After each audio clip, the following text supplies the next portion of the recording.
med en scen där vi bygger föreläsningar en gång i halvtid ungefär under alla de här 4 dagarna.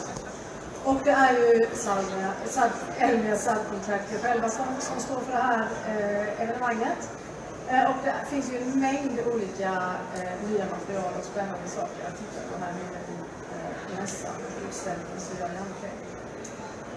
Vi ska börja idag med att prata om materialval.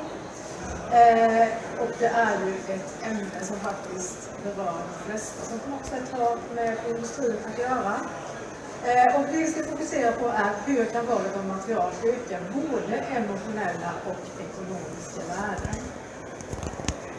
Vi kommer att leda igenom ämnen som biomimik, storytelling och gamification. Och jag kan lova er att även om det låter konstigt och flummigt så är det verkligen inte det.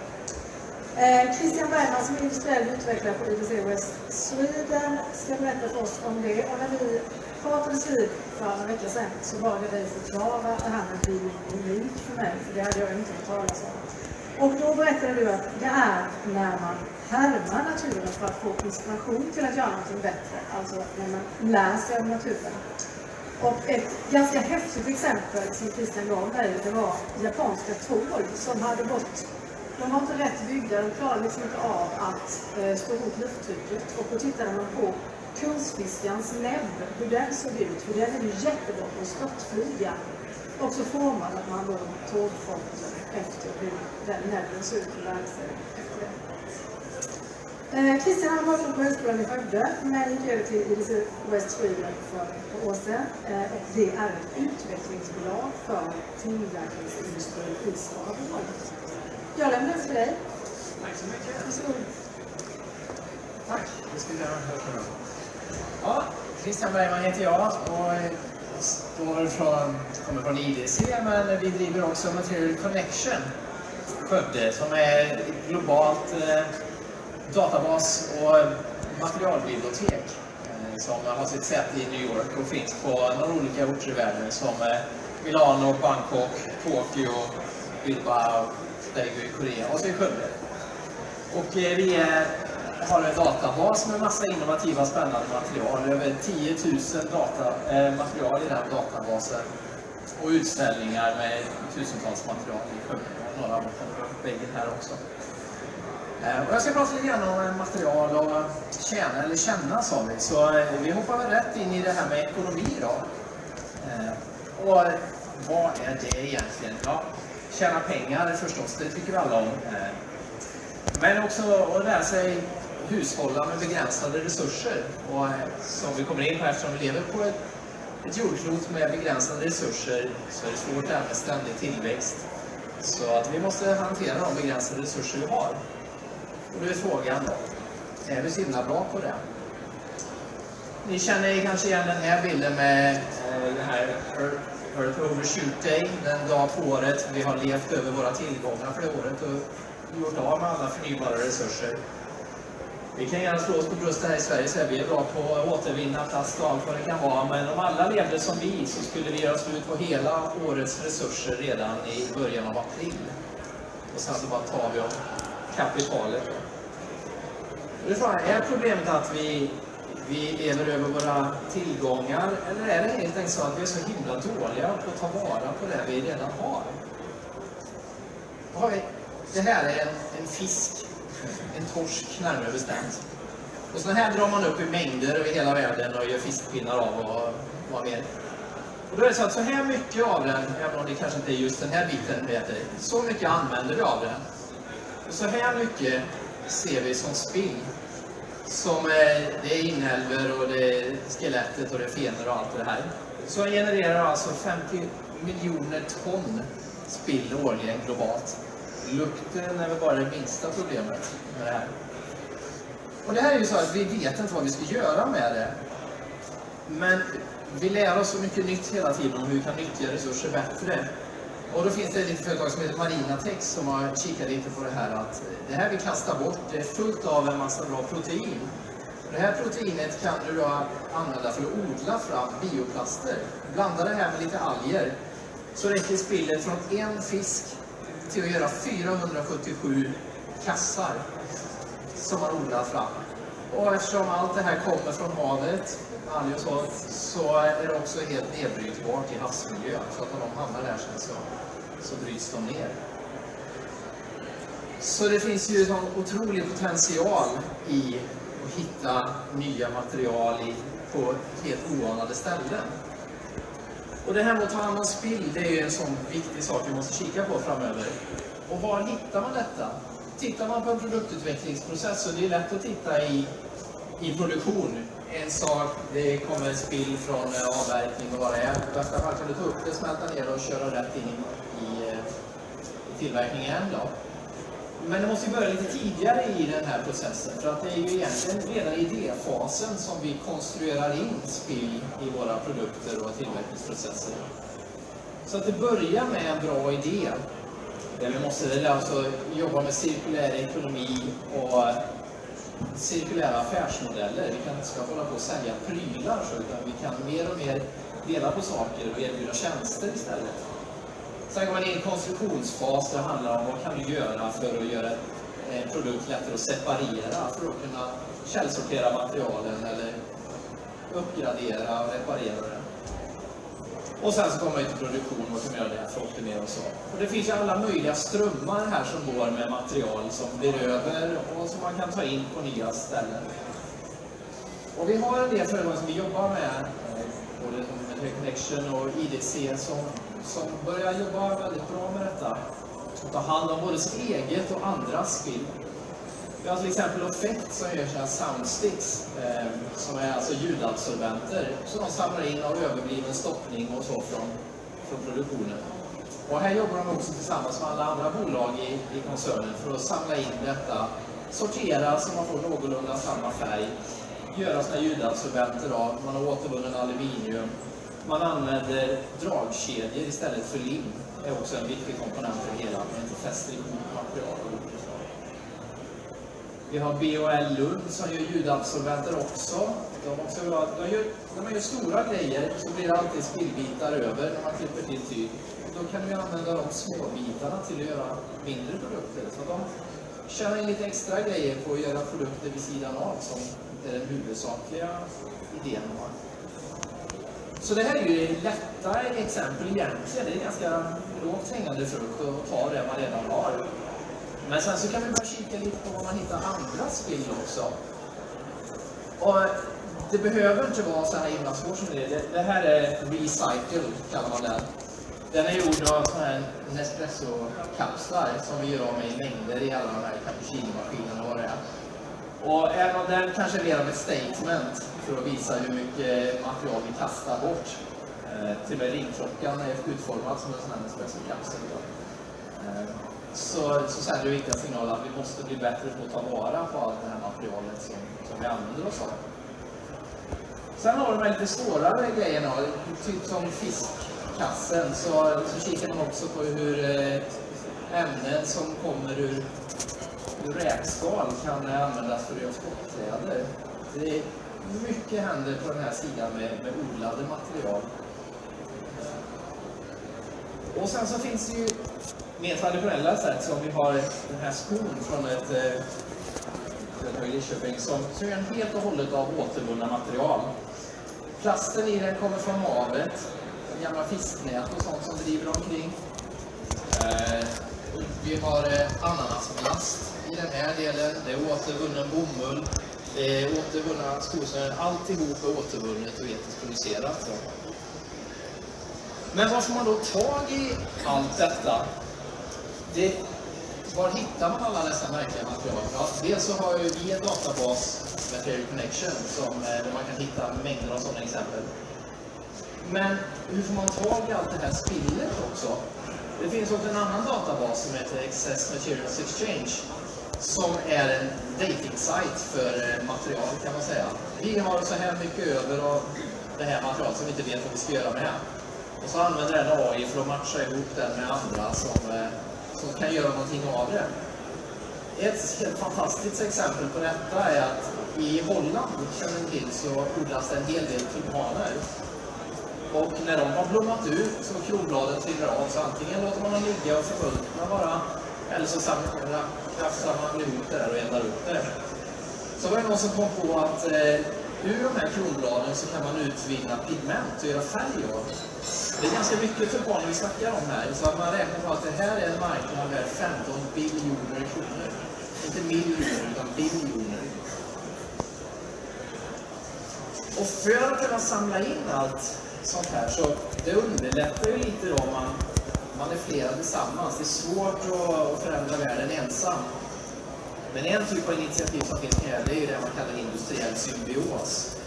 Alltså när flera stycken företag går samman och nyttjar varandras restprodukter på ett bättre sätt.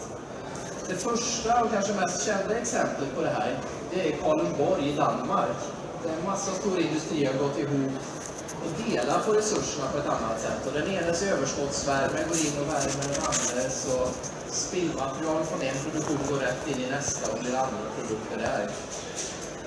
Men man behöver då åka så långt till Danmark. Det finns mängder med sådana initiativ runt om i Sverige också. Och ett nystartade bland annat i Lidköping, som i våra hemmatrakter, där man också håller på att kika på detta. Hur kan olika företag gå samman och nyttja varandras produkter och samsas om resurserna på något sätt. Så det här är ju som ett helt industriellt ekosystem där man delar på resurser på ett bra sätt. Och då börjar man tänka så här, var mer finns det fungerande ekosystem som jobbar på ett hållbart sätt? Ja, i naturen förstås. Och naturen har ju utvecklat hållbara lösningar som alla ingår i ett kretslopp. Har utvecklat detta i 3,8 miljarder år. Vi människor är fortfarande nybörjare på att leva på den här planeten. Vi vet så har inte lyckats anpassa oss så väl till de förutsättningar som gäller. Vi är den enda arten som ens använder oss av uttrycket avfall. Det existerar inte i naturen, för allt är näring till nya processer. Så biomimik är en sån jättespännande designmetod, kan man säga, som jag verkligen tror ligger i framtiden för att jobba på ett hållbart sätt. Och det handlar inte om att ta ut resurser i naturen, det handlar inte om att bara designa så det ser ut som i naturen, utan det handlar om att lära sig av livets principer. Som det här att samsas om resurser på ett bra sätt och symbioser och allting ska kunna cirkuleras och bli näring. Och det finns ju en strukturerad designmetod kring detta.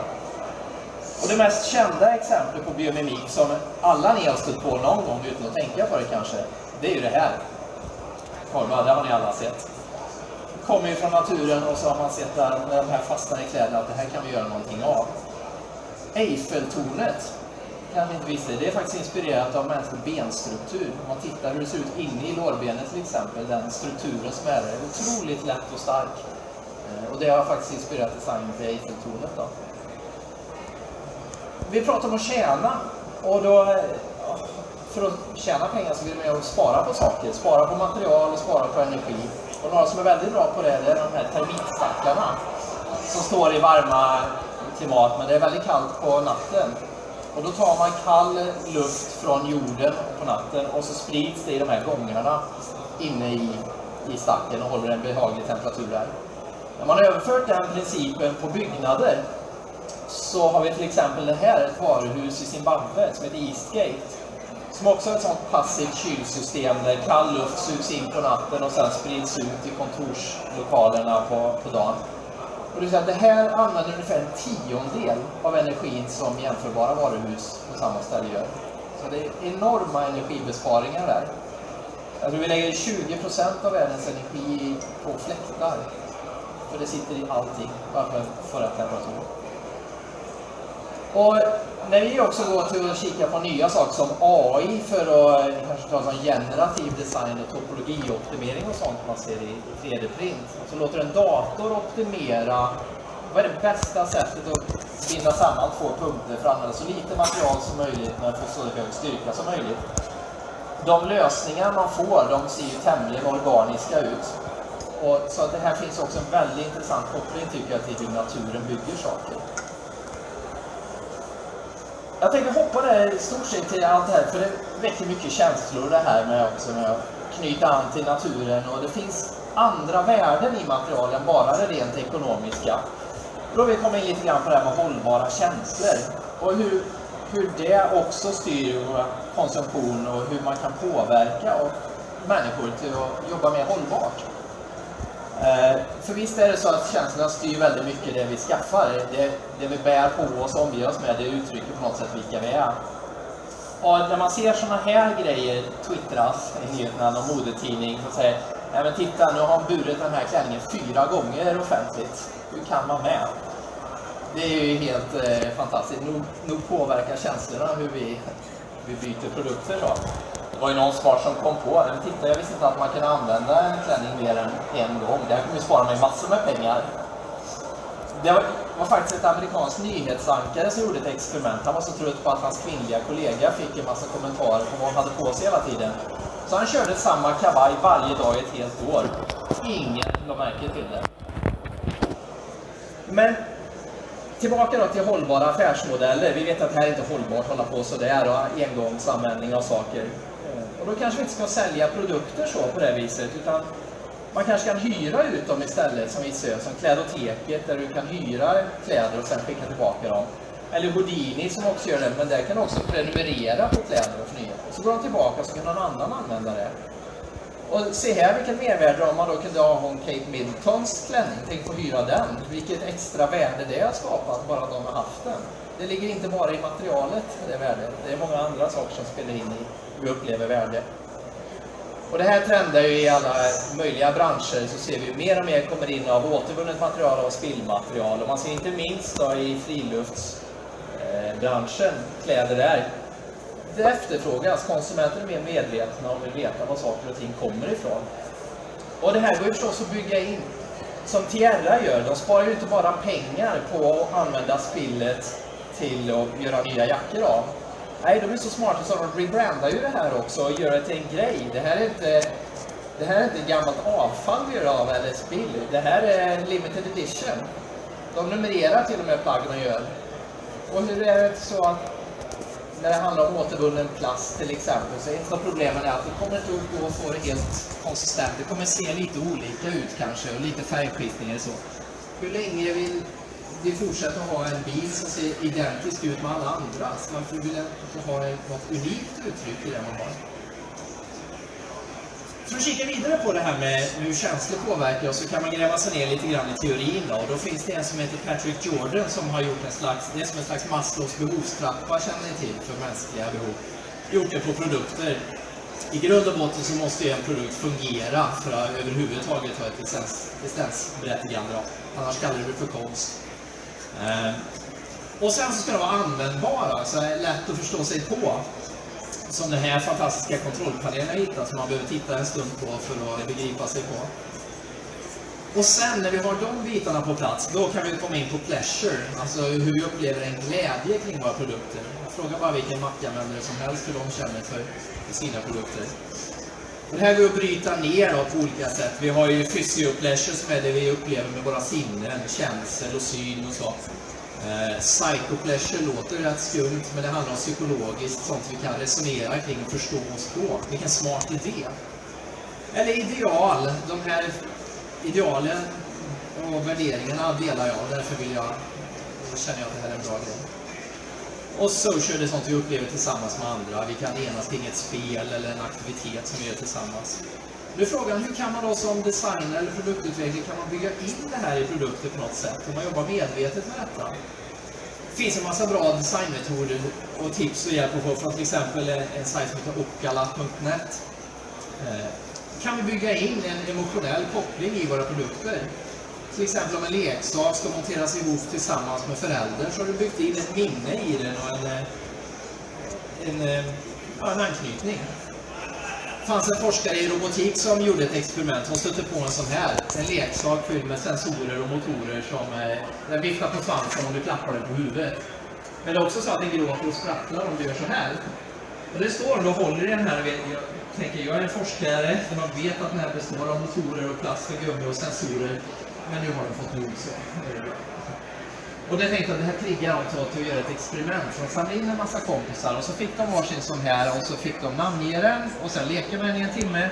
Och sen så tog de fram tortyrredskapen och sa nu ska ni avliva den här. Ja, vad hände? Nej, folk vägrar ju. Det här gör de inte. Så sa de, ja men okej, det är så här, er robot får leva om ni dödar ett annat teams leksak. Nej, så kan man inte heller göra. Då fick de sätta ner foten och sa, men då kommer vi ta ihjäl dem allihop om ni inte utser en som ni offrar. Och då sa det var en sån här lite knepig stämning i rummet här, men till slut så var det någon som fick offra sig, ta på sig den här rollen och ta en yxa och gå fram och hugga huvudet av en robot. Och det är så fantastiskt hur vi knyter an till en produkt på det här viset. Och det här kan man sedan dra vidare i alla möjliga, hur hanterar vi robotar, husdjur och i förlängningen människor. Och det finns ju andra kulturer man kanske är bättre på att ta vara saker än i vår. I Japan så har man det man kallar kintsugi, att ta vara på imperfektioner. När en skål där går sönder, så istället för att kasta den så limmar man den med ett lim som är uppblandat med guldstoft. Och då blir lagningen en dekoration och också en del av skålens historia som höjer värdet på den. För den fina kopplingen här är att skålen är ju precis som vi formade av våra erfarenheter och de törnar vi har gått på i livet som gjort oss de vi är. Och de har ju också kanske lite annat sätt att hantera sina äldre med en annan respekt än vad vi gör här. Vi kan också lite göra på andra sätt. Vi har haft tid på gamification då, som vi har talat om här. Hur kan vi göra det roligt eller lättare att göra rätt än att göra fel? Det här handlar om att trigga en massa psykologiska belöningsmekanismer vi har i hjärnan. Det här är ju ett exempel. Hur många är det som har sett Friends? Ja, varsågod i alla fall. Det var ju den ständiga konflikten i flera säsonger. Var Ross och Rachel ihop eller inte? Det var på en paus när han var med en annan tjej. Istället för att slänga Fimpen på gatan så gör det en röst hög här va? Så samlar man in Fimparna på det sättet. Det finns exempel i Göteborg. Man har provat också med bottenlösa sopor. Ett ljud när man kastar ner soporna i dem så att det är ett bottenlöst hål. Det får folk slänga mycket mer skräp. Sen finns också en annan dark side av gamification och det är shamification. Ett företag som ville uppmuntra folk att ha med sin egen återanvändbara kasse. Så att om du inte har med din kasse så kommer du få en sån här. Det står Into the Weird Adult Video Emporium som du får bära med. Snabb omröstning här då. Vilka tror att gamification funkar bättre än shamification? Räcker upp en hand. Ja, och vilka tror att shamification funkar bäst? Inte bara här. Det här stod totalt bakut. De här påsarna tog slut på nolltid. För det blev samlargrej. Så att det vill alla ha. Så det finns mycket att göra här och göra saker lite mer roliga att göra. Avslutningsvis då så vill jag säga, kom in här på hur en bra story kring ett material kan göra en sån skillnad. Vi gjorde faktiskt ett experiment med några som studerar user experience design. Så vi hade ett antal olika material, några av dem har vi med oss här. Som de fick göra ett blindtest på, utan att veta vad det var för något, så fick de känna och uppleva med sina sinnen då, physio pleasures. Och så rankar de det här på en modell, är det en trevlig eller otrevlig upplevelse och sen på den skalan, hur intensiv är det? Är det något som är upphetsande eller något som är och så var det först en fantastisk päls som är något av det mjukaste som går att få tag i. Jättetrevlig. Och sen var det en sked som gjorde aluminium som man vill inte stoppa i munnen. Och så var det en matta, en heltäckningsmatta som är lite sträv. Och sen så fick de höra storyn kring det då. Och den här pälsen kommer från den här lilla krabaten då. En genmodifierad kanin som aldrig har sett dagens ljus och har sål i tassarna på grund av buren igår i och de är undernärda och flera av dem dör innan man skär halsen av dem för att göra tofflor eller något. Och sen så har vi skeden som gjorde gamla bomber. För under Vietnamkriget så bombade man också Laos med 250 000 bomber och 80 miljoner av dem är fortfarande oexploderade. Och då finns det då ett företag som samlar in de här, desarmerar bomberna och tar gamla flygplansrot och gjuter om dem till andra saker. Mikroföremål och smycken. Och i och med det så bevarar man också en gammal hantverkstradition som var på utdöende. Så att man håller det vid liv. Så säljer man det som smycken, droppen made in Laos. Och för pengarna man får in så bekostar det utbildningen av fler bombröjare och bygger lite skolor och rena dricksvatten och massa sånt. En riktigt bra cirkulär historia. Och så avslutningsvis så var det mattan då. Och den här kommer ju från ett av de största problemen vi har i havet, så är det med alla de här drivande spöknäten. Gamla fisknät som sliter sig och går sönder och fångar en massa arter. Och då finns det företag som Ecolyl som samlar in det här, för att materialet i sig är ju nästan outslitligt. Och då gör de det så att det blir så gott som nytt. Så av det så kan du göra mattor som du kan återvinna gång på gång, eller skosulor. Så gjorde vi det här experimentet en gång till och så hur reagerar de då? ursprungligen så var det pälsen, skeden och mattan. Det var kanske föga förvånande att de hade ganska otrevliga upplevelser av pälsen nu då. Och att skeden blev en positiv historia och likaså fiskmattan. Det var inte förvånande att de skulle byta plats på positiv-negativ skalan så. Men om ni märkte det, jag tycker det är riktigt spännande här att alla gick uppåt mot en mer intensiv reaktion. För att nu har du knutit an på ett annat plan. Du har kopplat det till dina ideal pleasures, dina ideal och värderingar. Du har en annan förståelse för det. Med det så tror jag verkligen att vi kan hjälpa folk att förstå det här och skapa andra beteenden. Men jag vill tacka för mig och bara ha ett avslutande citat som jag tycker är så inspirerande. Det är så när vi kikar på gamla filmer om tidsresor och så är det alltid samma problematik. Ändra inte på något när du reser tillbaka i tiden för det kan ha sådana dramatiska förändringar i nutiden. Men vi pratar aldrig om de små förändringar vi gör idag, vilka fantastiska förändringar det kan göra i framtiden. Tack ska ni ha. Tack så mycket Christian. Är det någon som har någon fråga att ställa? Jag tänker lite så här, man blir ju väldigt inspirerad och sugen på att komma på massor med nya idéer åt alla möjliga människor i företag och sådär. Om man är intresserad av det här och vill liksom grotta ner sig lite, hur gör man då? Vad hittar man med? Oj, ja, en del länkar har jag lagt in här i presentationen och så. Vi kommer finnas kvar här hela dagen. Vi rör oss i krokarna. Kort som man kan få. Material Connection Skövde. Skövde.materialconnection.com. Det finns mängder och kul. Massor med länktips. Härligt. Vi tackar för att du kom hit. Och Elmer har skänkt en gåva till vårt i ditt namn istället för en blomma. Ja, men det blir perfekt. Ja. Tack så mycket. Tack så mycket. Han får naturligtvis. Vad bra, vi ska gå vidare om några minuter. Vi tar ett par minuters paus för lite teknikbyte och sådär.